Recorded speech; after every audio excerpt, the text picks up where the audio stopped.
வணக்கம். நான் உங்கள் நிசாந்தன் சார்.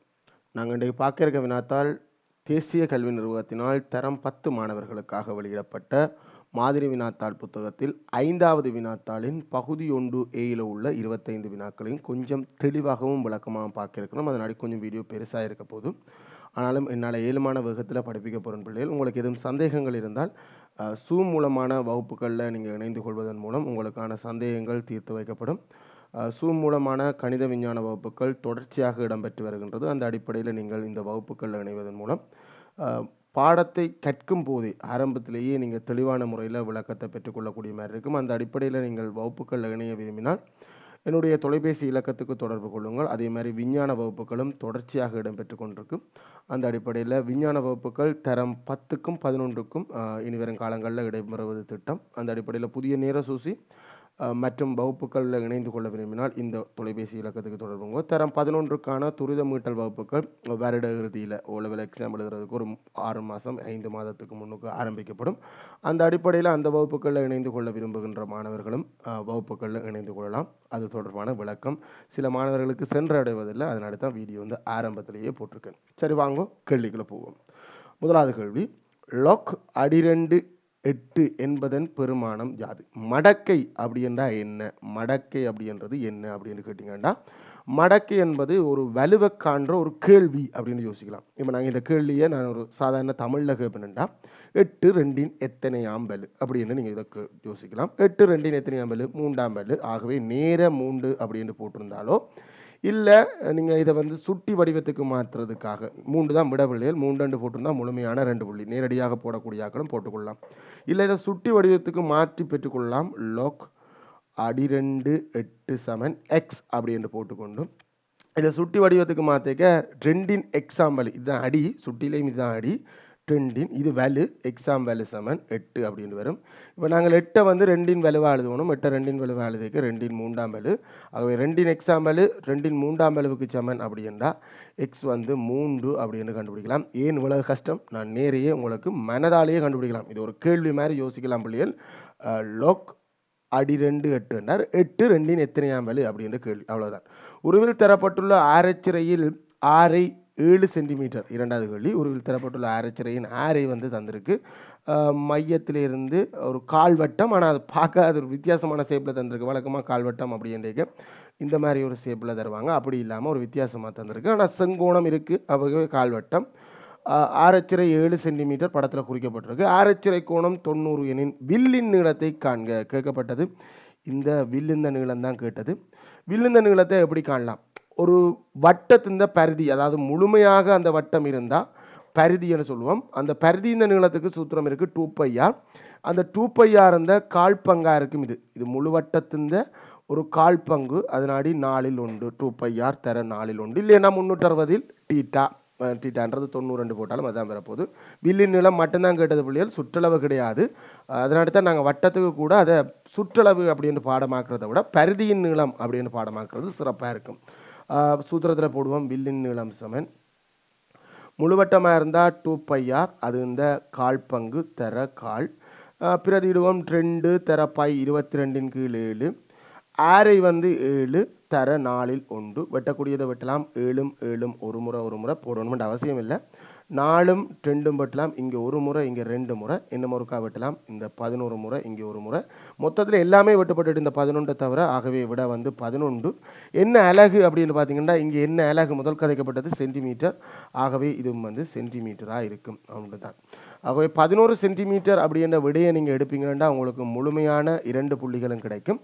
இல்லை நீங்கள் இந்த கோவையில் சரியாக பிரதியிட்டால் உங்களுக்கு ஒரு புள்ளி கிடைக்கும். மிக இலகுவானது. மூன்றாவது கேள்விக்கு போவோம். உருவில் தரப்பட்டுள்ள செவ்வகத்தின் சுற்றளவுக்கான கோவையை எக்ஸில் எழுதி அதனை சுருக்குக. செவ்வகத்தின் சுற்றளவு அப்படின்றது எந்த ஒரு தளவுருந்த சுற்றளவுக்கு நீங்கள் எடுப்பது நல்லது. எந்த ஒரு சூத்திரமும் பாடமாக்க தேவையில்லை. சுற்றியுள்ள நீளங்களை கூட்டுவதன் மூலம் பெற்றுக்கொள்வது சுற்றளவு. இங்கே வளைந்த நீளங்களை கொண்டிருந்தால், வளைகோடுகளை கொண்டிருந்தால் மட்டும் சூத்திரம் பயன்படுத்த வேண்டியிருக்கும். மற்றபடி நாங்கள் சுற்றியுள்ள நீளங்கள். அப்போ நாங்கள் ஆகவே செவ்வகத்தின் சுற்றளவு சமன் x/2, அதாவது இங்கேருந்து இது, அடுத்தது x/4, x/கீழ் 4,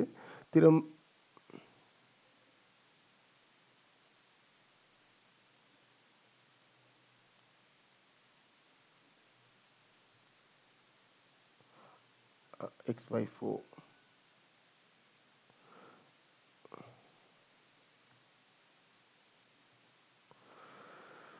சக இதில் வர போகிறது திரும்ப x/2 சக x/4. இப்போ என்ன பிரச்சனை அப்படின்னா கட்டாயம் இதை சுருக்க சொல்லியிருக்கு. சுருக்க சொல்லியிருக்க பிரச்சனை பகுதி எண் சமனா இல்லை. பூமாசி 4க்கும் சேர்த்து ஒன்றாவே எடுத்துருவோம். 4க்கும் சேர்த்து பூமாசி எடுத்தால் 4.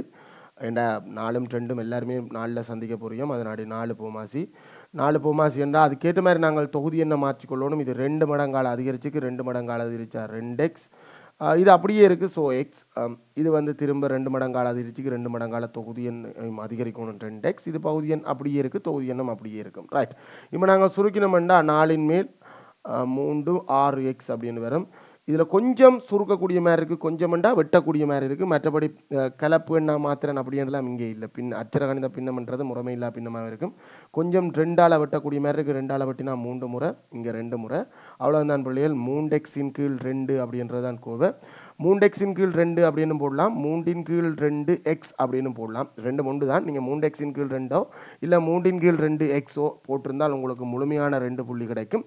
இல்லையெண்டா நீங்கள் இந்த மொத்தமாக கூட்டினா சுற்றளவு வரும் அப்படின்ற அந்த விடையை எடுத்திருந்தால் உங்களுக்கு 1 புள்ளி கிடைக்கும். ரைட். அடுத்த கேள்விக்கு போவோம். 10 மனிதர்கள் 6 நாட்களில் முடிக்கும் வேலையை 4 நாட்களில் முடிப்பதற்கு எத்தனை மனிதர்கள் தேவை? இந்த கேள்வியை பொறுத்த வரைக்கும் நீங்கள் செய்கிறதுக்கான பெஸ்ட் ஐடியா அப்படின்னு நான் சொல்லுவேன்டா, மொத்த வேலையை காணணும். மொத்த வேலை எவ்வளவு இங்கே வேலை அப்படின்றது இது நேர்மாறு வீத சமன்தான் பிள்ளைகள். ஆனால் அதை விட வேலை இந்த அளவை கண்டு போகிறது தான் சிறப்பாக இருக்கும். மொத்த வேலை அப்படின்னா 10 மனிதர்கள் 6 நாள். அப்போ 10 மனிதர்களுக்கு 6 நாள் எடுக்கிற வேலை அப்படின்றது 60 மனித நாள் வேலை. நாங்கள் உங்களோட சாதாரண தமிழில் சொல்லியிருக்க கூலி அப்படின்னு சொல்லுவோம். 60 மனித நாள் வேலை. இந்த ஊர் வழியை கதைக்கிறது கூலி என்று சொல்ல போட்டு கதைப்பாங்க. 60 மனித நாள் வேலை. இந்த 60 மனித நாள் வேலையை மொத்தமாக 4 நாளில் முடிக்கணும். அவர் கொஞ்சம் ஸ்பீடாக முடிக்கணும்னு நினைக்கிறார். 6 நாளில் முடியும் என்று எதிர்பார்க்கப்பட்ட வேலையை 4 நாளில் முடிக்கணும் என்று எதிர்பார்க்கப்பட்ட ஆக்களை கூட சேர்க்கணும். எத்தனை பேரை மேலதிகமாக சேர்க்க வேண்டும் அப்படின்றதான் கேள்வி. முதல்ல இந்த வேலையை 4 நாளில் முடிக்கணும்னா எத்தனை பேர் தேவை அப்படின்னு பார்ப்போம். 4 நாட்களில் முடிப்பதற்கு தேவையான மனிதர்கள், இந்த வேலையை மொத்தம் 60 மனித நாள் வேலையை நாங்கள் 4ஆல் பிரித்தோம்னா 15 மனிதர்களை மொத்தமாக ஈடுபடுத்தணும். ஆனால் 15 மனிதர்களும் இவருக்கு மேலதிகமாக தேவையில்லை. ஏற்கனவே இவர்கிட்ட 10 மனிதர்கள் இருந்தது. ஆகவே மேலதிகமாக தேவைப்படுகின்ற மேலதிக மனிதர்கள் வந்து இருந்ததை கழிச்சு விடலாம். இருந்ததை கழிச்சு விட்டால் 5 மனிதர்கள் தான் மேலதிகமாக தேவை. ஸ்டெப் பை ஸ்டெப்பாக இப்படி எழுதுங்க பிள்ளைகள். 5 மனிதர்கள் என்ற விடையை நீங்கள் நேரடியாக கண்டிருந்தால் கூட உங்களுக்கு முழுமையான 2 புள்ளிகள் கிடைக்கும். இல்லைன்னா மொத்தமாக தேவைப்படுகின்ற மனிதர்கள் 15 என்று எடுக்கிறதுக்கோ இல்லை மொத்த வேலை இந்த அளவு 60 மனித நாள் அப்படி என்று எடுக்கிறதுக்கோ உங்களுக்கு 1 புள்ளி கிடைக்கும். இறுதி விடை 5 மனிதர்கள். ஒருவேளை 15 மனிதர்கள் அப்படி என்று விட போட்டுருந்தா பிள்ளை நீங்கள் கொடுக்குறது அது மேலதிக மனிதர்கள் என்று இருந்திருக்கும். மொத்தமாக 4 நாட்களுக்கு தேவைப்படும் மனிதர்கள் 15 என்று இருந்தால் தான் உங்களுக்கு சரியான 1 புள்ளி கிடைக்கும். இல்லையண்டா இறுதி விடை இருந்தால் மட்டும்தான் 2 புள்ளி கிடைக்கும். ரைட். நாங்கள் 5வது வினாவுக்கு போவோம். 5 நிமிடத்திற்கு 20 லிட்டர் வீதம் நீர் பாயும் குழாயின் மூலம் 1200 லிட்டர் கொள்ளளவுடைய புளியா வாச்சிட்டேன். 5வது வினா, நிமிடத்துக்கு 20 லிட்டர் நீர் பாயும் குழாயின் மூலம் 1200 லிட்டர் கொள்ளளவுடைய தொட்டி முற்றாக நிரம்புவதற்கு எவ்வளவு நேரம் எடுக்கும் அப்படின்றதான் கேள்வி. இது வந்து நீங்கள் வீதம் அப்படி என்ற படித்த பாடம். இது நேர்வீத சமன்லையும் செய்யலாம். நேர்வீத சமனா நேர்மாறு இல்லை, நேர்வீத சமன்லையும் செய்யலாம். இல்லை வீதம் அப்படின்ற, அதாவது ஓரலகு நேரத்தில் ஒரு நிமிடத்தில் 20 லிட்டர் பாயுது அப்படின்னா 1200 லிட்டர் கொள்ளளவுடைய ஒரு தொட்டி நிரம்புறதுக்கு 1200 லிட்டரில் எத்தனை 20 லிட்டர் இருக்குது அவ்வளோதான் பிள்ளைகள். 1200 உங்களோட மெனக்கணக்கில் செய்கிறது நீங்கள்டா பிடிச்சிருப்பீங்க. 20ஆல் பிரிக்கணும். பிரிச்சிங்கண்டா 60 வரும். அது என்ன அழகு அப்படின்னா நிமிடம். 60 நிமிடத்தில் இந்த தொட்டி நிரம்பும் அப்படின்னு வரும். அதாவது 60 நிமிடம்ன்றது 1 மணித்தியாலம். 1 மணித்தியாலம் அப்படி என்ற விடையை எடுத்திருந்தீங்கன்னா 1 மணித்தியாலம் அல்லது 60 நிமிடம். மணித்தியாலத்தெல்லாம் கொடுக்கணும் இல்லை. விடையை எடுத்திருந்தீங்கன்னா உங்களுக்கு முழுமையான 2 புள்ளி. இதை சுருக்குறதுக்கு வந்து 1 புள்ளி. இல்லை நான் சூத்திரம் தான் பயன்படுத்துவேன். இது வந்து அடிப்படை. இது சூத்திரம் ஒன்றும் பயன்படுத்தலை பிள்ளைகள். இல்லை நான் சூத்திரம் தான் பயன்படுத்துவேன் அப்படின்னா உங்களுக்கு சூத்திரம் இருக்குது. கன அளவு சமன் வீதம் தர நேரம் அப்படின்ற சூத்திரம் இருக்குது. இதில் வந்து எனக்கு இந்த முறை கன அளவு தெரியும். 1200 லிட்டர். அது நான் போடையில் வீதம் ஓரளவு நேரத்தில் ஒரு நிமிடத்தில் 20 லிட்டர். அப்போ 20 லிட்டர் பெர் நிமிடம். அந்த 20 மட்டும் போடுறேன். நேரம் வந்து டி, அது வந்து நிமிடத்தில் வரும். இது என்ன அழகு போட்டு நான் லிட்டர் பெர் நிமிடத்தில் போட்டுனா அது நிமிடத்தில் வரும். அப்போ 20 டி சமன் 1200. 20 எங்கே அனுப்பினா டி சமன் இந்த 1200 20ஆல் பிரிக்கும். அதே தான் நான் சொன்னது 60 நிமிடம் அப்படின்னு வரும். 60 நிமிடம் என்ற விடை எடுத்துருந்தீங்கன்னா உங்களுக்கு முழுமையான 2 புள்ளிகளும் கிடைக்கும். ஏதோ ஒரு வகையில் பிரதியிடுறதுக்கு நீங்கள் நேரத்துக்கான சூத்திரம் போடலாம். பிள்ளைகள் நேரத்துக்கு சூத்திரம் இல்லை, வீதத்துக்கு சூத்திரம் இருக்குது, கனவளவின் கீழ் நேரம். இல்லைன்னா கனளவுக்கு சூத்திரம் இருக்குது, வீதம் தர நேரம். இதெல்லாம் பிரதியிட்டு ஏதோ ஒரு விதத்தில் அந்த சரியாக பிரதியிடுவதற்கு உங்களுக்கு ஒரு புள்ளி கிடைக்கும். இறுதி விடை இருந்தால்தான் முழுமையான புள்ளி கிடைக்கும். ரைட், 6வது கேள்விக்கு போவோம். உருவில் உள்ள தரவு தொடர் தரவு எனின் தோ எனவும் பின்னக தரவு எனவும் பி எனவும் கூட்டினில் எழுதுக. அது என்ன தொடர் தரவு பின்னக தரவு அப்படின்னா, ஒரு தரவு தசம எண்கள் கூட வரக்கூடிய தரவுகள் இருக்கும் அப்படின்றா வந்து அது வந்து தொடர் தரவு, தொடர்ச்சியானது அப்படின்றது தான் அது இந்த அர்த்தம். ஒரு தரவு முழு எண் மட்டும்தான் வரும் அப்படின்னு இருக்கிறத சொல்றது பின்னக தரவு அப்படின்னு சொல்றது. தொடர்ச்சியாக வரக்கூடிய தரவு தொடர் தரவு, முழு எண் மட்டும் இந்த எண்ணிக்கை தான் கூடுதலாக பின்னக தரவுல வரும். முழு எண் மட்டும் வர்ற தரவு பின்னக தரவுன்னு சொல்லுவோம். அந்த அடிப்படையில் 100 மீட்டர் தூரத்தை ஓடுவதற்கு எடுக்கும் காலம் ஒவ்வொரு மாணவர்களுக்கு ஒவ்வொரு நேரம் எடுக்கலாம். நீங்கள் ஸ்டாப் வாட்சை வச்சு பயன்படுத்துறதுனா பார்ப்பீங்க, தசமத்தில் எல்லாம் நேரம் பெறும். ஸோ வந்து கட்டாய நேரம் என்றது ஒரு தொடர் தரவு. அந்த நாடி இந்த இடத்துல தோ அப்படின்னு போட போகிறீங்க. அதே மாதிரி வகுப்பில் உள்ள மாணவர்களின் எண்ணிக்கை 10 பிக்கில் போகிறீங்க, 10 ஏக்கில் போகிறீங்க, 11ஆம் ஆண்டுக்குள்ளே போகிறீங்க. அப்படி போய் ஒவ்வொரு வகுப்புலையும் வந்து மாணவர்கள் எண்ணிக்கை கட்டாயம் முழு எண்ணில் தான் இருக்கும், ஒரு நாளும் பின்னத்தில் வராது. ஸோ அது வந்து பின்னக தரவு என்ற அடிப்படையில் பி அப்படின்னு போடுறேன். மாணவர்களின் உயரம் நீங்கள் சொல்லலாம் சார், நாங்கள் முழு எண்ணில் தானே சார் பார்க்குறோம், நாங்கள் 152 சென்டிமீட்டர் 163 சென்டிமீட்டர் அப்படி தானே சார் பார்க்குறோம். நாங்கள் நீங்கள் என்ன தசமம் பெறும் அப்படின்னு சொல்கிறீங்கடா, அதையே மீட்டரில் பார்த்தீங்கன்னா தசமம். நாங்கள் உண்மையாக அக்யூரேட்டாக அளக்கிறீங்களா, ஓரளவுக்கு மட்டுத்தட்ட சென்டிமீட்டருக்கு அளக்கிறோம். அதனால தான் தசமம் பெறையிலே ஒழிய அதுவும் ஒரு தொடர் தரவு. தொடர் தரவு பின்னக தரவு தொடர் தரவு அப்படி என்று போட்டால் சரி. உங்கள் இந்த சரி இந்த எண்ணிக்கையை பொறுத்து மார்க்ஸ் பிள்ளைகள். 3ம் சரியாக இருந்தால் தான் உங்களுக்கு 2 புள்ளி, 2 சரியாக இருந்தால் 1 புள்ளி, 1 சரி மட்டும் எடுத்திருந்தீங்கன்னா உங்களுக்கு புள்ளி இல்லை என்றதை தெளிவாக விளங்குங்க. மொத்தம் எத்தனை புள்ளி என்று போட்டு கடைசியில் கீழே போட வேண்டி இருக்கும், கவனம். ரைட், 7வது வினாவுக்கு போவோம். வகுப்பில் 40 மாணவர்களில் கணிதத்தில் சித்தியடைந்தோர் 28 பேரும் விஞ்ஞானத்தில் சித்தியடைந்தோர் 12 பேரும் உள்ளனர். கணிதத்தில் வந்து 28 பேர் சித்தி அடைஞ்சிருக்கோம், விஞ்ஞானத்தில் வந்து 22 பேர் சித்தி அடைஞ்சிருக்கோம். மொத்தம் 40. கூட்டி பார்த்தா 40 விட கூட வருது, 50 வருது அப்படி இல்லைடா. இதில் 2 பாடமும் சித்தி அடைஞ்சாக்கள் 2 தரவுலையும் இருக்கிறாங்க. இது வந்து தொடை மூலம் செய்வது தான் இலகுவாக இருக்கும். மனது கணக்கில் செய்யக்கூடியவன் செய்யலாம், இல்லைன்னு நான் சொல்லல. வகுப்பில் உள்ள மாணவர்கள் இப்பாடங்களில் குறைந்தது ஒரு பாடத்திலாவது சித்தி அடைந்தனர் எனின் 2 பாடங்களிலும் சித்தி அடைந்தோர் எத்தனை பேர்? இதை 2 விதத்தில் செய்யலாமடா. உங்களுக்கு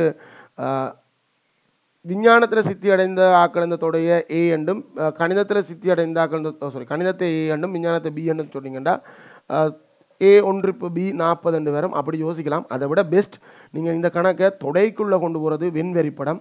வெண்வெறிப்படம் ஒன்று இருங்க. வெண்வெறிப்படத்தில் 2 வகுப்பில் உள்ள மாணவர்கள் இங்கே கணிதம் அப்படி என்ற ஒரு வட்டமும் விஞ்ஞானம் அப்படி என்ற ஒரு வட்டமும் பெறப்போது 2 ஒன்று இடைவெட்டுகின்றதாக இருக்க போது. கணிதத்தில் சித்தி அடைந்தவர்கள் இந்த எண்ணிக்கை சொல்லியிருக்கு 28 பேரும்.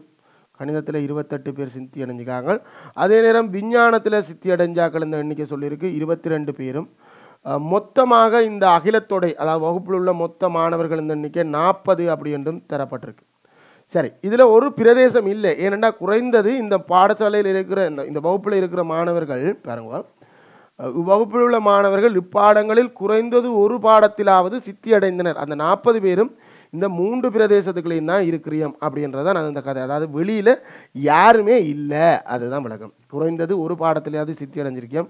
இந்த 2 பாடங்கள்லையும் சித்தி அடைஞ்ச ஆக்கள் இந்த எண்ணிக்கை, இந்த இடத்துல இந்த எண்ணிக்கை என்ன அப்படின்றதான் கேள்வி. சூத்திரம் இருக்கு பள்ளியில் ஏ 1 இப்போ பி தெரியும் 40, ஏ தெரியும் பி தெரியும். அப்போ ஏ இடைவெட்டு பியை காண்றதுக்கு சூத்திரம் இருக்குது, அது ஒரு பக்கம். நான் இதை வந்து தொடைக்குள்ளால நோமலாக செஞ்சிடறேன். பாருங்கடா, மொத்தமாக இந்த 3லையும் சேர்த்து 40, ஆனால் இந்த 2ல் இந்த 28 பேர் இருக்கிறாங்க. அப்போ மீதமாக இருக்கிற அதாவது கணிதத்திலையும் விஞ்ஞானத்திலையும் சித்தி அடைஞ்சாக்கள் மொத்தமாக 40 பேர், அதில் கணிதத்தில் மட்டும் 28 பேர். அப்போ கணிதத்தில் சித்தி அடையாமல் விஞ்ஞானத்தில் சித்தி அடைஞ்ச ஆக்கள் இந்த பிரதேசத்துக்குரிய ஆக்கள் எத்தனை 28ல் மீதி 12 பேரும் இந்த பிரதேசத்துக்குரிய ஆக்கள். இது 12ண்டா இங்கே என்ன வரணும், மொத்தமாக 22 பேர் விஞ்ஞானத்தில் சித்தி அடைச்சிருக்காங்களா, அவங்க கணித விஞ்ஞானத்தில் மட்டுமென்றார்கள் 12 பேர். ஆகவே இவங்க 10 பேர் அப்படின்னு வரும். இவங்க 10 பேருண்டா இவங்க 18 பேர் வரும். எங்கள்கிட்ட கேட்டது இரண்டிலும் சித்தி அடைந்த ஆக்கள் இந்த எண்ணிக்கை தான் கேட்டது. அது வந்து 10 பேர் அப்படின்னு வரும். எங்க சார் செய்க வழி எப்படி சார் காட்டுறதுண்டா, வெண்வெறி படமே மிகப்பெரிய செய்க வழிடா, ஒன்றும் யோசிக்கிறதுக்கு இல்லை. வெண்வெறி படத்துக்கு செஞ்சுட்டு நேர விடையை போடுங்க. 10 பேர் அப்படின்ற விடை இருந்தால் முழுமையான 2 புள்ளிகளும் கிடைக்கும்.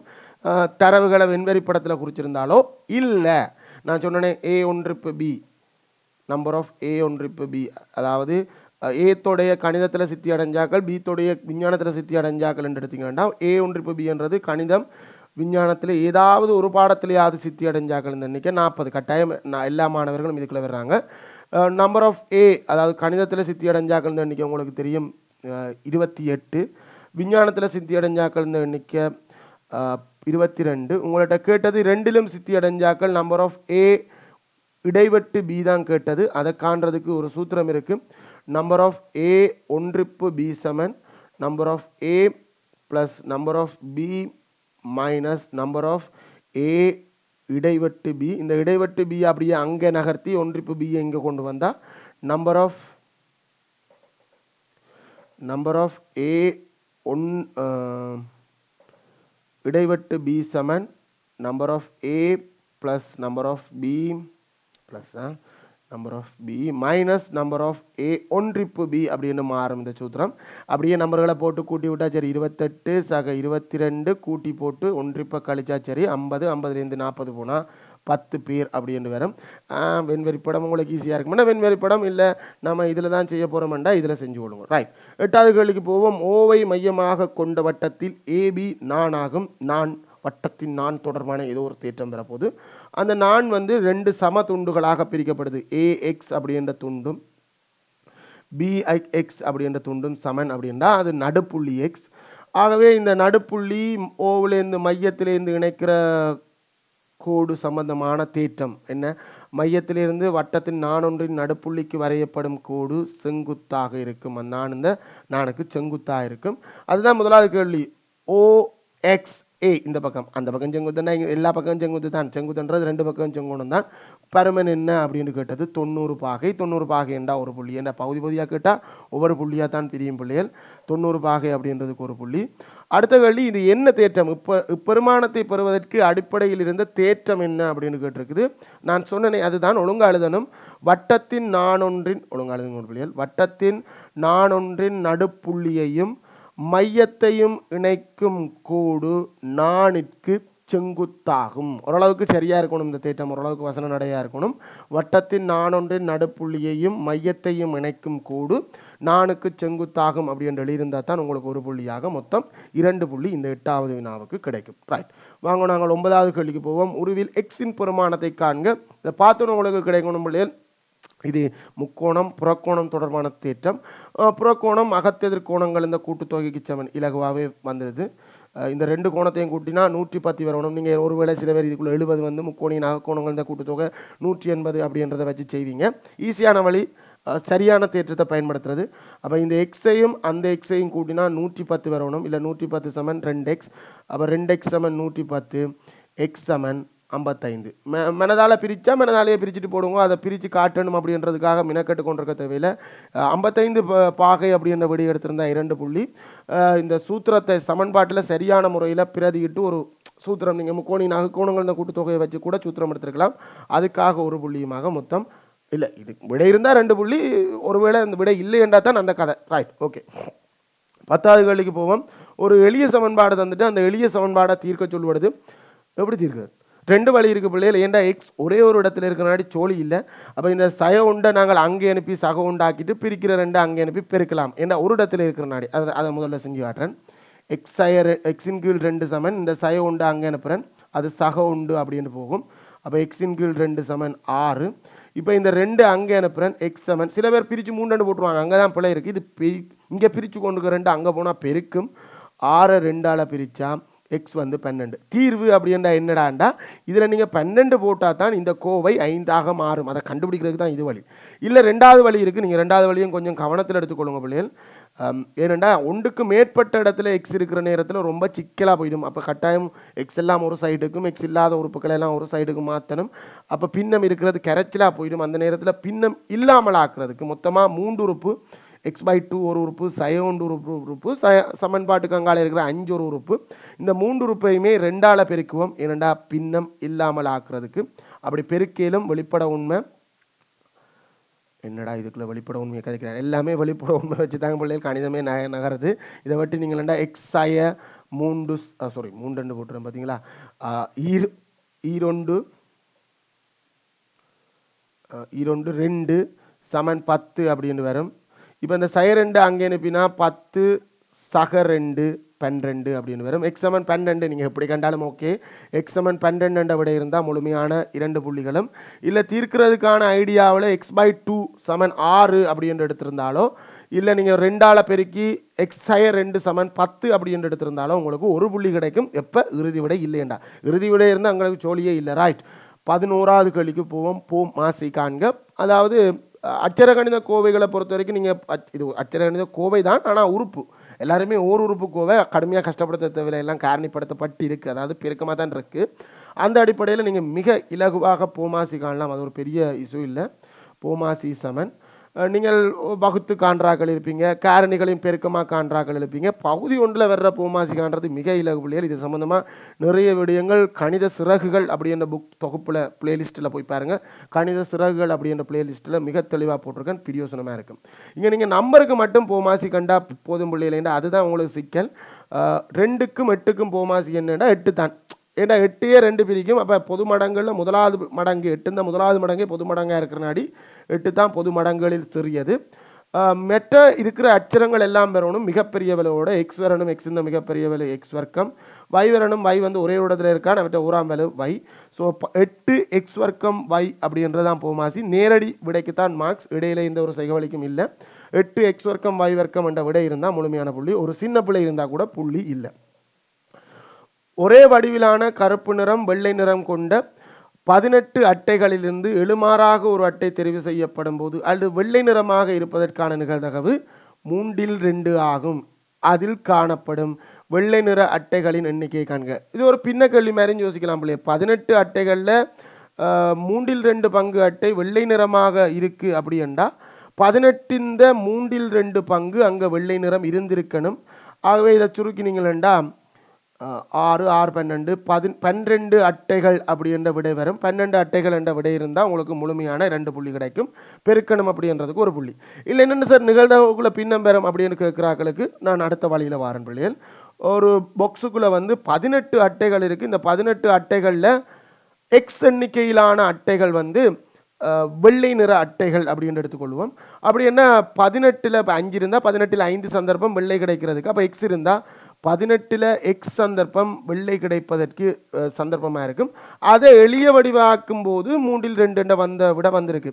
பொதுவாக நிகழ்தகவை எளிய வடிவ ஆக்குறையில் ஆக்கியிருக்காங்க. அதில் என்ன குறை இருக்குது? எளிய வடிவாக்க 3/2 வந்திருக்கு. ஸோ அதுவும் இதுவும் சமன்.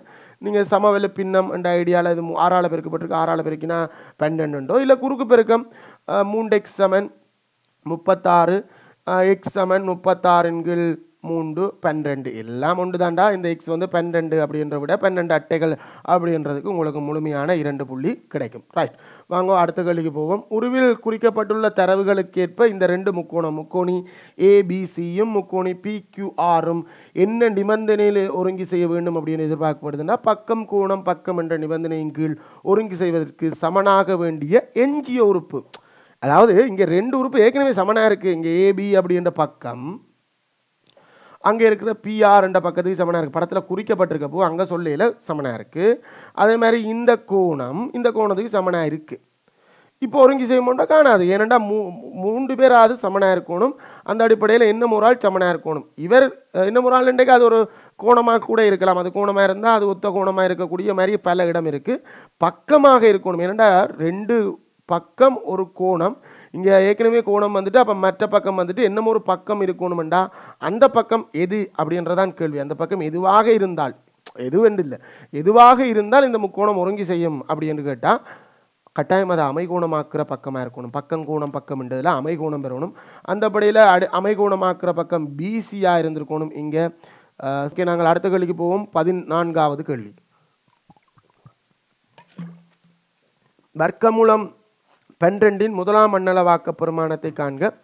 வர்க்கமூலம் 12 அப்படின்றது ஒரு முழுவன் பெருமானத்தை தராது. ஏன்னா கட்டாயம் நிறைவர்க்க எண்கள் தான் பிள்ளைகள் முழுவன் பெருமானத்தை தரும். இப்போ இதுக்கு முன்னுக்கு வர்க்கமூலத்தின் பெருமானம் முழுவனில் வரக்கூடியதுன்னா 9 தரும், இதுக்கு பின்னுக்கு 16 தரும். இதை தவிர வேறு யாருமே முழுவன் பெருமானங்கள் இவருக்கு பக்கத்தில் இருக்கிறாள் தராது. இந்த 9 வந்தாலே அது 9 இந்த வர்க்கமூலம் 3, 16 இந்த வர்க்கமூலம் 4. அப்போ உங்களுக்கு ஒன்று விளங்கிட்டு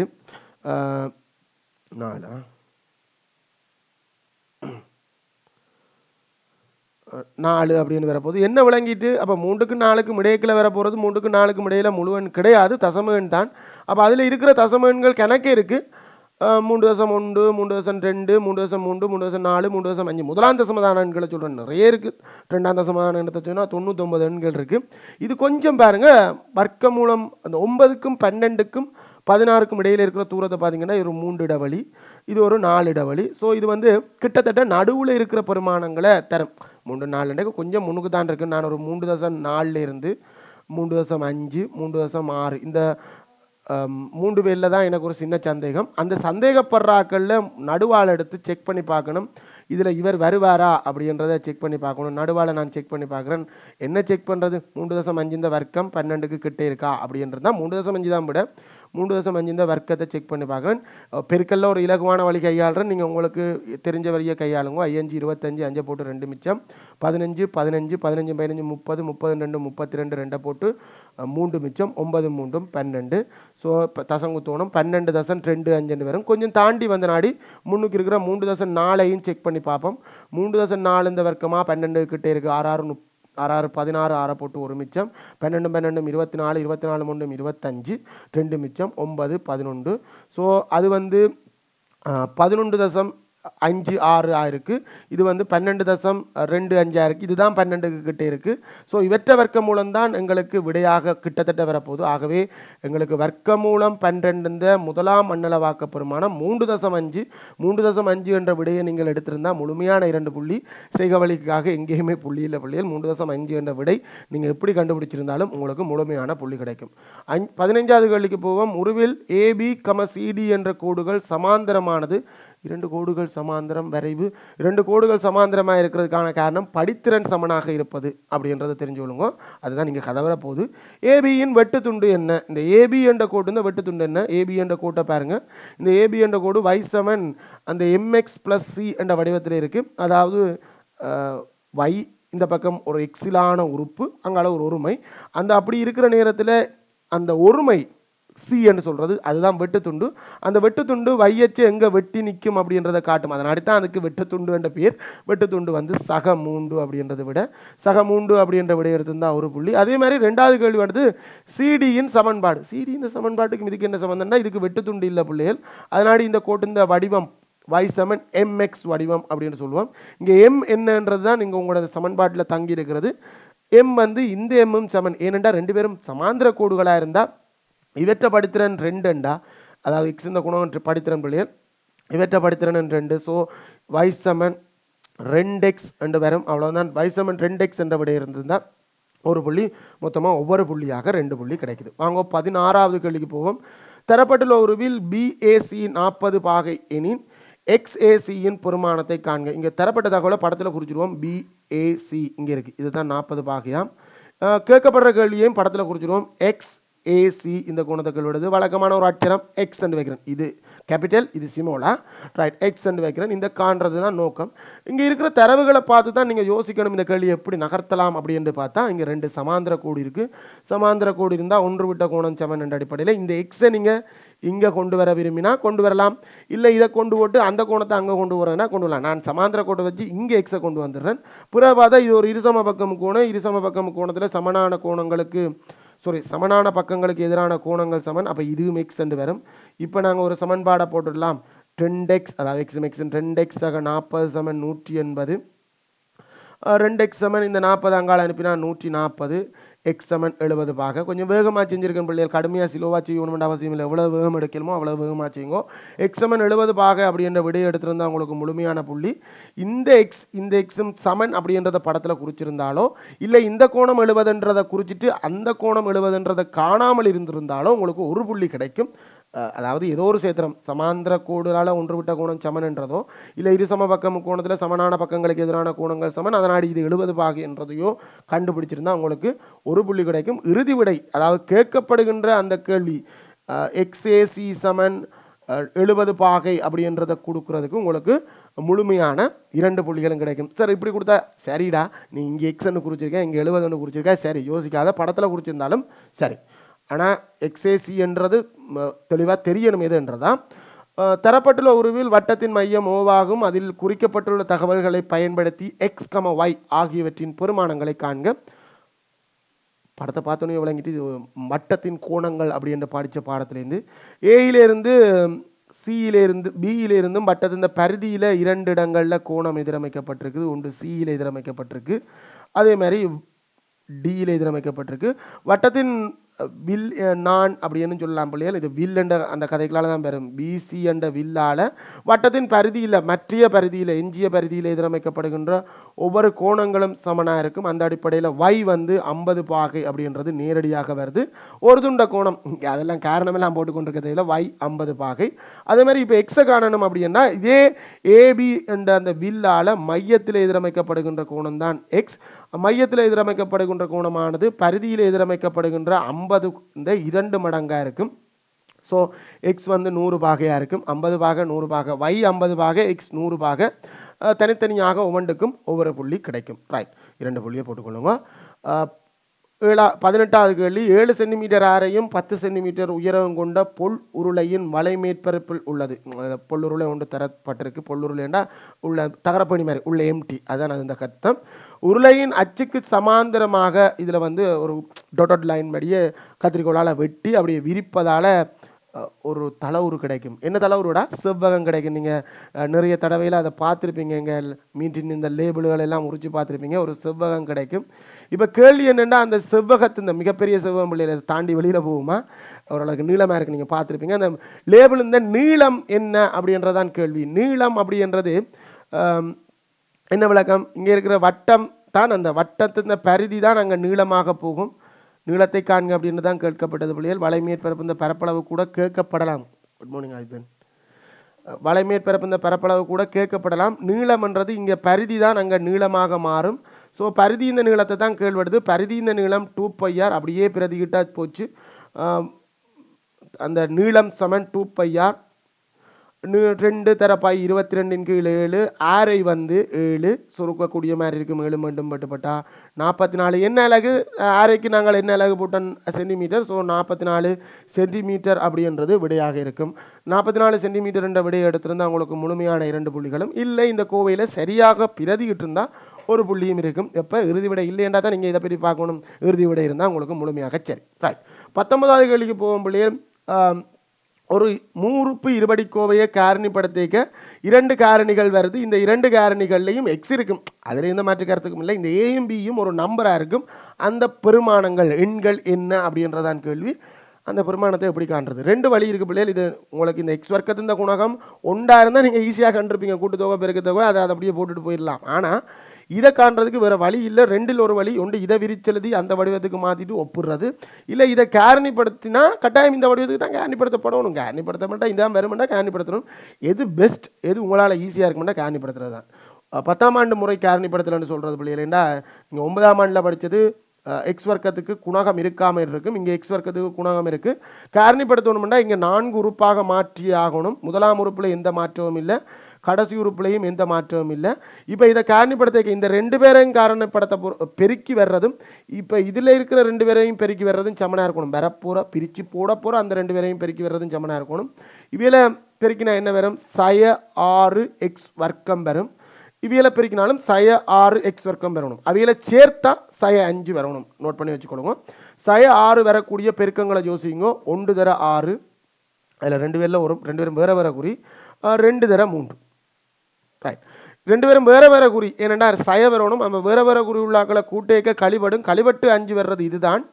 ஆனால் சய 5 வரணும் முன்னாடி பெரிய ஆளுக்கு சய, சின்ன ஆளுக்கு சக. இந்த 5x அப்படின்றத சக ஒரு எக்ஸ், சய 6x, இதை நீங்கள் மாறிச்சாரு பின்னுக்கு முன்னுக்கு போட்டால் அதில் ஒரு இசுவும் இல்லை பிள்ளைகள் காரணிப்படுத்தப்படும். இப்போ பாருங்க, இதை சுருக்கினா திரும்ப சய 5x வரும். ஏன்னா ரெண்டு பேரும் வேற வேற குறி கழிபடும், கழிபட்டா சய 5x. சரி, இந்த ரெண்டுலையும் பொது எடுப்போம். எக்ஸை பொது எடுக்கலாம், சோடி கட்டி பொது எடுக்கிறன்றது எக்ஸை பொது எடுக்கலாம். அப்போ 2x சக 1 ஒரு காரணியாக வரும். இதுலேயும் பொது எடுக்கக்கூடியது கட்டாயம் இந்த குறி ப்ளஸ் பொது எடுக்கக்கூடியது எக்ஸோ சயவோட நாங்கள் 3 பொது எடுக்கலாம். ஆகவே 2x சக 1 அப்படின்னு வரும். என்னட்டு சார் சக 1 வந்து கேட்குறீங்களா? சயவை பொது எடுத்தால் இவற்றை குறியும் மாறும், இவற்றை குறியும் மாறும். அதனால தான் இது சக 2xாக மாறினது. சரி, இப்போ மொத்தம் 2 உறுப்பு. இந்த 2 உறுப்புலையுமே 2x சக 1 பொதுவாக இருக்குது. 2x சக 1 பொது எடுத்தா இங்கே இருக்கிற எக்ஸும் இங்கே இருக்கிற சய 3ம் சேர்ந்து 2வது காரணி வரும், எக்ஸ் சய 3. பிடிச்சிட்டம் பிள்ளைகள், அந்த வடிவத்தில் இருக்கிற இங்கே 2x இருக்குது, 2x இருக்குது. அதோடு இருக்கிறவர் ஏ வந்து 1. எக்ஸோட இருக்கிறவர் பி வந்து சய 3. கவனத்தில் கொள்ளுங்க பிள்ளைகள், குறி ஏனெண்டா அங்கே சக 3 இருக்குது. ஸோ குறியும் கவனம், சய 3 அப்படின்னு வரும். ஏ 1 பி சய 3 அப்படின்றத காண்றதுக்கு ஒவ்வொரு புள்ளி அவ்வளவுதான். நீங்கள் கட்டாயம் ஏயையும் பியையும் இனம் கண்டு கொடுக்க வேண்டும். ரைட், 20வது கேள்விக்கு போவோம். உருவில் தரப்பட்டுள்ள தகவல்களுக்கு ஏற்ப முக்கோண அரியத்தின் கன அளவை காணப்படுகிறது. அரியத்தின் கன அளவுக்கான ஒரு ஐடியா என்ன அப்படின்னு பார்த்தோம்னா, சீரான குறுக்குவெட்டு முகம் உடையதைத்தான் கணிதத்தை பொறுத்த வரைக்கும் அரியம் என்று சொல்கிறோம். அந்த சீரான குறுக்குவெட்டு முகங்களுக்கு இடையிலான அந்த சீரான குறுக்குவெட்டு முகங்கள் ஸ்டார்ட் எண்ட், இதை வந்து இதில் துவங்கி அங்கே முடியுது என்ன சீரான குறுக்குவெட்டு முகம். அந்த சீரான குறுக்குவெட்டு முகத்தின் பரப்பளவை நீளம் அப்படின்றது அந்த 2 சீரான குறுக்குவெட்டு முகங்களுக்கும் இடையிலான மிக கிட்டிய தூரத்தால் பெருக்கினீங்கன்னா கன வரும். இதே நிமிந்திருந்தால் அதை உயரம் என்ற பேரில் சொல்லுவோம். குறுக்குவெட்டு பரப்புத்தர நீளம், இல்லைன்னா அடிப்பரப்புத்தர உயரம். இந்த சந்தர்ப்பத்தில் நாங்கள் பயன்படுத்த போகிற சூத்திரம் அரியத்தின் கன அளவு சமன் குறுக்குவெட்டு பரப்பு. என்னடா சரிஞ்சிருக்கு, குறுக்குவெட்டு பரப்பு தர நீளம். நீங்கள் சூத்திரத்தில் எதுவும் பிரச்சனை இல்லை, நீங்கள் அடிப்பரப்பு தர உயரம் என்று போட்டிருந்தாலும் பிழை இல்லை பிள்ளைகள். குறுக்குவெட்டு பரப்பு தர நீளம், குறுக்குவெட்டு முகம் முக்கோணம், முக்கோணத்துக்குரிய சூத்திரம் அரைதர அடி. நீங்கள் சூத்திரமாக எழுதி போட்டும் பிறகு பிரதிட்டு கொண்டும் பெறலாம். அடிதர உயரம் முக்கோணத்தின் பரப்பளவுக்கான சூத்திரம். இது நீளம்ன்றது அரியத்தின் நீளம். சரி, பிரதிடுவோம். அரை தான் அடி முக்கோணத்தின் அடி. இப்போ நாங்கள் இதை செங்குத்தீரமாக எடுத்தோம்டா முக்கோணத்துக்கு இது அடி, மாறியும் எடுக்கலாம். பொதுவாக கீழே இருக்கிறனாடி அவர் அடின்னு எடுத்துடுறேன். செங்குத்தீரம் எட்டு, நீளம் அப்படின்றது அரியத்தின் நீளம். அரியத்தின் நீளம் 10 சென்டிமீட்டர். ரைட், இதில் கொஞ்சம் வெட்டக்கூடிய மாதிரி இருக்குது, வெட்டுவோம். இது 3 முறை, இதை தவிர வெட்டுறதுக்கு ஒன்றும் இல்லை. 24 தர 10 240. என்ன அலகு? எல்லாருமே சென்டிமீட்டர். ஸோ சென்டிமீட்டர் சம்பந்தப்பட்ட கனல வந்து அலகு என்ன? சென்டிமீட்டர் கனம். 240 சென்டிமீட்டர் கனம் அப்படின்ற விடை எடுத்திருந்தா உங்களுக்கு முழுமையான 2 புள்ளிகள். இந்த கோவை இந்த இடத்துல அந்த 2 புள்ளிகள் இல்லை என்றால் தான் கதை புள்ளிகள். இந்த இடத்துல பிரதியிடுவதற்காக ஏதோ முக்கோணத்தின் பரப்பளவை கண்டு கூட வந்திருக்கலாம். முக்கோணத்தின் பரப்பளவை கண்டு 10ஆல் பெருக்கணும் என்ற அந்த விளக்கத்துக்காக உங்களுக்கு 1 புள்ளி கிடைக்கும். இறுதி விடை இருந்தால் முழுமையான புள்ளி கிடைச்சிடும். Right, okay. 21வது கேள்விக்கு போவோம். தொலைபேசி அழைப்பு பெறுமதி சேர்க்கப்பட்ட பெறுமதி வெட் அப்படின்னு சொல்லுவாங்க. பெறுமதி சேர்க்கப்பட்ட வரி ஆடம்பர சேவையாக தொலைபேசி சேவை இருப்பதால் இன்னும் அதுக்கு வெட் வரி அறவிடப்பட்டு கொண்டிருக்கு. கட்டாயம் அது ஒரு ஆடம்பர சேவை தானே, அறவிடப்பட்டு கொண்டிருக்கு. அது 12% வெட் வரி அறவிடப்பட்டு கொண்டிருக்கு. அவ்வாறு அறவிடப்பட்டு கொண்டு வந்தால் திடீரென்று 15% அதிகரிக்கப்படுது. வெட் வரி அதிகரிக்கப்படுது. அந்த அறவிடப்பட்ட வரி 15% அதிகரிக்கல. ஏற்கனவே 12% மறுத்து கொண்டிருந்தது, இப்போ 15% மாற்றப்படுது. அப்படி மாற்றினபடியா இப்போ 500 ரூபா பில் இருக்கிற ஒரு ஆளுக்கு ஏற்கனவே 500 ரூபாண்டு அப்படின்ற பிள்ளைகள் வரியோட இல்லை, அதிகரித்த போது வரி சேர்க்கப்பட முன்னர் வரி இல்லாமல் 500 ரூபா இருந்த தொலைபேசி கட்டணம் இருந்தால் அவருக்கு எவ்வளவு வரி அதிகரிக்கப்படும். 2 விதமாக காணலாம் பிள்ளைகள். முதல் என்ன வரி வந்திருக்கும்? 500 ரூபா லாஸ்ட் பில் அமௌண்ட் வந்து 12%. அப்புறம் எவ்வளோ வரி வந்திருக்கும்? இந்த ரெண்டுக்கும் இடையிலான வித்தியாசத்தை காணலாம். இல்லை ஈஸியாக காணலாம். 12%லேருந்து 15% ஆயிருக்கு, 3% அதிகரிச்சிருக்கு. அந்த 3% மட்டும்தான் அதிகரித்தது தானே கேட்டது. அதிகரிக்கப்படும் எவ்வளவு நாள் அதிகரிக்கப்படும் என்று தானே கேட்டது. அதிகரித்ததை மட்டும் காண்றதுக்கு அந்த 500 ரூபா, இந்த நீங்கள் எந்த விதத்தில் வந்தாலும் ஓகே பிள்ளைகள், 500 ரூபா வந்து 3%. 500 ரூபா இன்னெண்டா தர 3% அப்படின்றது தர சதவீதத்தை பின்னமாக போடுறேன். 100 மேல் 3 சுருக்கக்கூடிய மாதிரி இருக்கும். ஒரு 15 ரூபா வந்து அதிகரிச்சிருக்கும். அது இந்த பில்லெல்லாம் எனக்கு தெரியாது. அதிகரித்தது மட்டும் 15 ரூபா அப்படின்றத நேர கண்டிருக்கேன். 15 ரூபான்ற விடையை நீங்கள் அப்படி வந்தாலும் அதான் விட வரும் பிள்ளைகள். 15 ரூபாய் என்ற விடையை எடுத்திருந்தால் முழுமையான 2 புள்ளிகளும். இந்த சதவீத கேள்விக்கு காசை வந்து சதவீதத்தை காணணும்னா பின்னமாக்கி பெருக்கணும். இந்த பெருக்கல் நீங்கள் ஒருவேளை அதுக்கு பயன்படுத்தினா 100 மேல் 12ஆல் பெருக்கி இருப்பீங்க அந்த பில் அமௌண்ட்டை பழைய வரியை காண்றதுக்கு. அப்படி ஏதோ பெருக்கல் பெருக்கி அதை பின்னமாக போடுற அந்த வரிக்காக உங்களுக்கு 1 புள்ளியுமாக மொத்தம் 2 புள்ளிகள். இந்த விடை இருந்தால் முழுமையான புள்ளி. அதான் நான் பகுதி ஒன்றில் அடிக்கடி இதை சொல்ல வேண்டியிருக்கு. பகுதி ஒன்றையே பொறுத்த வரைக்கும் தரப்பட்டுள்ள ஒருவில் வட்டத்தின் மையம் O ஆகும். CAB வந்து 30 படத்திலையும் குறிக்கப்பட்டிருக்குது. ACB இங்கே கேட்கப்படுவது இந்த கோணத்தின் பெருமன் என்ன. கேட்கப்படுற கேள்விக்கு ஒரு சின்ன ஒரு அச்சரத்தை போட்டால் தான் கேள்வி யோசிக்கிறதுக்கு எங்களுக்கு ஈஸியாக இருக்கும். பெருமன் என்ன இதை பார்த்தோன்னு உங்களுக்கு விளங்கினோம் பிள்ளைகள். வட்டம் தொடர்பான தேற்றம் ஏதோ ஒன்று வேலை செய்ய போது வட்டத்தின் மையத்துக்குள்ளால போகிற கோட்டை சொல்லுவோம் விட்டம். அது உங்களுக்கு தெரிஞ்சிருக்கும். விட்டத்தால் எதிரமைக்கப்படுகின்ற கோணம் செங்கோணம். அதுதான் இங்கே தேற்றம். அரை வட்ட கோணம் செங்கோணம். இந்த செங்கோணத்தை வச்சுக்கொண்டு இந்த எக்ஸை காணலாம். எக்ஸ் வந்து 60 நீங்கள் மனசால கூட போட்டுலாம். ஏன்னா இது செங்கோணம் ஆச்சா.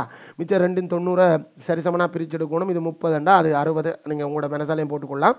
இல்லை நான் சமன்பாடு உருவாக்குறது தான் என்னை பொறுத்த வரைக்கும் நல்ல 30 90 இந்த எக்ஸ் இந்த 3ஐயும் கூட்டினா 180 வரணும். வேகமாக செய்கிறது நல்லந்தான் பிள்ளைகள். அப்போ எக்ஸ் சமன் 180லேருந்து 120 கழிச்சா 60 பாகை அப்படின்றது வரும். 60 பாகை அப்படின்ற விடையை எடுத்திருந்தால் உங்களுக்கு முழுமையான 2 புள்ளிகளும் கிடைக்கும். இல்லைன்னா இதில் 90 பாகையை பிரதியிடுவதற்கு நீங்கள் படத்தில் கொண்டு போய் இதில் நான் 90 பாகை அப்படின்றத கண்டிருக்கேன் சார், ஆனால் விட சரியோ தெரியலை அப்படின்ற 90 பாகை சரியாக இருந்தால் உங்களுக்கு 1 புள்ளி கிடைக்கும். இறுதி விடை இருந்தால் 90 பாகை என்றதும் தேவையில்லை, உங்களுக்கு புள்ளி கிடைக்கும். இப்போதைய சிஸ்டம் அப்படி தான் இருக்குது. ரைட். 23வது கேள்விக்கு போவோம். ஒரு சமநிலி தரப்பட்டுள்ளது. அந்த சமநிலியை நாங்கள் தீர்வை அதாவது இந்த கோவைக்கு எப்போ பெருசாக இருக்கும், இந்த கோவை பெருசாக இருக்கணும் அப்படி என்ற எந்த சந்தர்ப்பத்தில் தீர்வு சமன்பாடு மாதிரி தான் சமநிலை தீர்க்கிறதும். இதுலேயும் ஒரு பெரிய விஷயம் இல்லை. இதில் கொஞ்சம் கவனிக்க வேண்டியது என்னென்னா மறைக்காரணிகளாக நாங்கள் நகர்த்தும் போது நேர்காரணியை நகர்த்திக்கு எந்த பிரச்சனையும் இல்லை. சமன்பாடு மாதிரி நீங்கள் நோமலாக தீர்த்துட்டு நகர்த்தி போட்டு போடுவீங்க. மறை காரணிகளை நகர்த்தும் போது மட்டும் இந்த சமநிலைக்குறி மாறும்.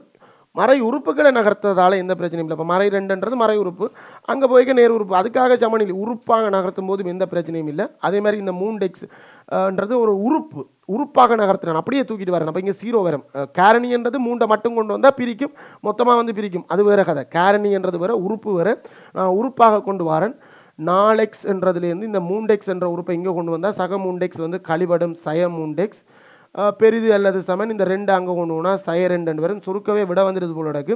எக்ஸ் பெரிது அல்லது சமன் 2. சில நேரம் இது வந்து 2x அப்படி இப்படி வந்து அப்புறம் தீர்க்க வேண்டியெல்லாம் இருக்கும். எக்ஸ் பெரிது அல்லது சமன் 2 அப்படின்ற தீர்வை காண்றதுக்கு ஒரு புள்ளி. இதை வந்து நாங்கள் எண்கோட்டில் தீர்வை எண்கோட்டில் குறித்து காட்டுக. அப்போ ஒரு சும்மா சாதாரணமான எண்கோடுக்கு இருக்கணும்.